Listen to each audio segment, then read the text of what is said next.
ராம் நாராயண ராம். இத்தகைய பல பூமிகள் உள்ளன. அனைவரும் ஒரே ரயிலில் செல்கிறார்கள். ஆனால் பணமுள்ளவர்களின் பெட்டியில் முன்பதிவு என்று எழுதப்பட்டிருக்கும். மேலும் 5 நிமிடம் முன்பு வந்தவரும் மிகவும் சுகமாக பயணிக்கிறார்.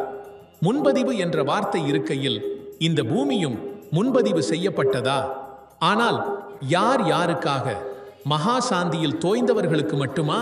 அங்கு உள்ள காற்றுக்கு ஒரு தனித்தன்மை உண்டிங்கே உள்ள ஏதாவது ஒரு அதிகாரம் அங்கு சென்றால் அவர்களின் உடல் தேனாக மாறிவிடும்.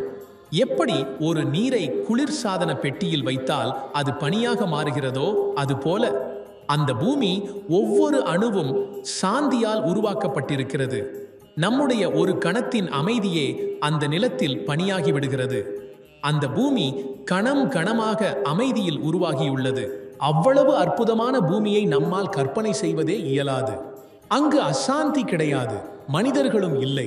ஆனால் அமைதியை அடைய மகா சாந்தியின் சிதானந்த புயல் வீசிக்கொண்டிருக்கிறது. சோமரசின் மயக்கம், பரமானந்தத்தின் உணர்வு எங்கு இருந்தாலும் எதிலும் ஒரு அளவு காணப்படும். நாம் 1 கோடியே ஒன்றின் அளவிற்கு சென்றுவிட்டால் நம்மை போல பல பூமிகளை காணலாம்.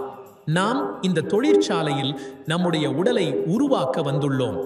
நாம் அமைதிக்காக திரிந்து திரிந்து தேடி அலையும் போதும் ஆனால் அதை பெற முடியாது. இதன் மூலம் நம்முடைய அமைதியை நாமே தேடிக்கொள்வதே கடமை. ஆகவே இந்த உடையை இன்னும் அழகாக மாற்ற வேண்டும் என்றால் நம் உட்புறத்தில் இருக்கும் அந்த சக்தியில் ஒரு உணர்வு இருக்கிறது. அந்த உணர்வில் ஒரு சுவாசமும் இருக்கிறது.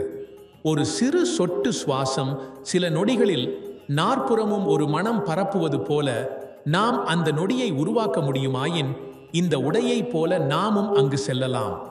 அங்கு சென்றவுடன் அது ஒளிமயமான வடிவமாக ஜீவிக்கத் தொடங்கும்.